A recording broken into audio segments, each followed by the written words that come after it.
বাহিরের এই চাকচিক্য আর পরিপাটি দেখলে বোঝাই যায় না ভিতরে যে কত গোলমাল আছে। আর বোঝা যাবেই বা কিভাবে, আমরা তো সবসময় পরিপাটিটাই দেখাতে পছন্দ করি।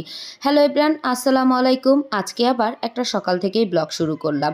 সকালবেলায় একদম পরিপাটি করে একটা ব্লগ রেডি করার চেষ্টা করতেছি, কিন্তু পিছনের গল্পটা একটু দেখাই। আমি এত সুন্দর করে রেডি হয়ে নিয়েছি, আর এই যে পিছনে আমার ঘরবাড়ির কি অবস্থা। কিন্তু ইগনোর মাই ব্যাকগ্রাউন্ড, কারণ এটা প্রতিদিন সকালেরই অবস্থা। যখন সকালবেলায় স্কুলে যাই তখন বাসাবাড়ির আমার এই হালই থাকে, স্কুল থেকে এসে তারপর বাসাবাড়ি সব গুছাই। সকালবেলা বাচ্চাদের নিয়ে স্কুলে যাওয়া কোনো অংশে বিশ্বযুদ্ধ জয় করার মতো না, এত বেশি পরিমাণ তাড়াহুড়া থাকে। তারপরে স্কুল থেকে এসেই তো সুন্দর করে বাসাবাড়ি সব গুছিয়ে নিয়েছি। এরপরে দুপুরের খাবার দাবারের পালা। আজকে একটা বোম্বাই মরিচ নিয়ে ভাত খাইতে বসছি। আর এই বোম্বাই মরিচটা ভাবছিলাম একদমই ঝাল হবে না, কিন্তু এমন ঝাল, ঝালে আমার কানের পর্দা গরম হয়ে গেছে। তো যাই হোক, এই ঝাল টাল দিয়ে ভাত খাওয়ার পরে তারপরে হইতেছে আমার আবার একটু বাইরে যেতে হবে। বাসার টুকিটাকি কিছু কাজ আছে, প্লাস হইতেছে কিছু কেনাকাটাও করতে হবে এই জন্য। তো বাচ্চাদের নিয়ে একসাথেই বসছি, দুইটারে দুই পাশ থেকে মাছ বাইছা দিতেছিলাম।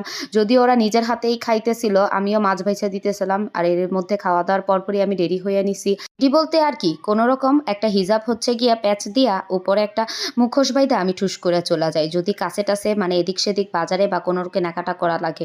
তারপর আর কি, এই তো দুইটারে বাসায় ঘুম পাড়ায় রাখছি, আর এখন আমি এইতেছে যাইতেছিলাম। আর এই তো যাওয়ার পথেই চিন্তা করতেছিলাম আর কি কি লাগবে। এই চিন্তা ভাবনা করতে করতে বাইরে যেই টুকিটাকি কাজ ছিল সেটা সেরে এখন বিকালের দিকে মানে সন্ধ্যার একটু আগে ওদের সন্ধ্যার নাস্তার জন্য কি দিব এটাই ভাবতেছিলাম। পরে একটা লাচ্ছা সেমাইয়ের 1/4 ভাগ এখানে হচ্ছে দুধ দিয়ে একটু রান্না করতেছিলাম, পাউডার দুধ দিয়েই হচ্ছে এখানে রান্না করতেছিলাম। সাথে একটু নারিকেলটা বেশিই দিয়ে ফেলছি। ফার্স্টে মনে হয়েছিল যে বরফ করা ছিল, তো নারিকেলটা বুঝতে পারিনি। পরে দেখলাম যে একদম অতিরিক্ত নারিকেল হয়ে গেছে, তো ব্যাপার না। আর ওদের দুই ভাই বোনের জন্যই হচ্ছে ভিজাইতেছিলাম, এই জন্য একটা লাচ্ছা সেমাই 1/4 আর কতটুক, যেহেতু এটা ফুলে আবার ডাবল হয়ে যাবে। শুধু ওদের দুইজনকেই দিব, কারণ আমি তেমন মিষ্টি একদমই পছন্দ করি না। আর আমার শাশুড়ি তো মিষ্টি বা এই সেমাই টেমাই এগুলা খাবেও না, যেহেতু ওনার হইতেছে ডায়াবেটিস আছে।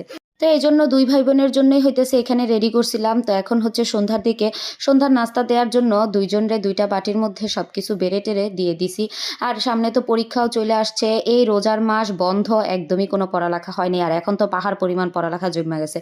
তার চেয়ে বড় কথা, আমার বাচ্চা কাচ্চা পড়াইতে একদমই ভাল লাগে না। তো যাই হোক, এর মধ্যে আজকে আবার আমার মাথা ব্যথা, 2 দিন যাবত এমন মাথা ব্যথা ধরছে, আমার তো কিছুই ভাল লাগে না। আর আজকে ভিডিওতে বয়স শুনেও বুঝতেছেন আমার একদমই কোনো এনার্জি নেই, মানে মুখ দিয়ে কোনো কথাই বের হইতেছে না। কিন্তু কি করব, তারপরে আর কি এদেরকে হচ্ছে সেমাই রান্না করে দিছিলাম, ওইটাই ওরা খাইতেছিল।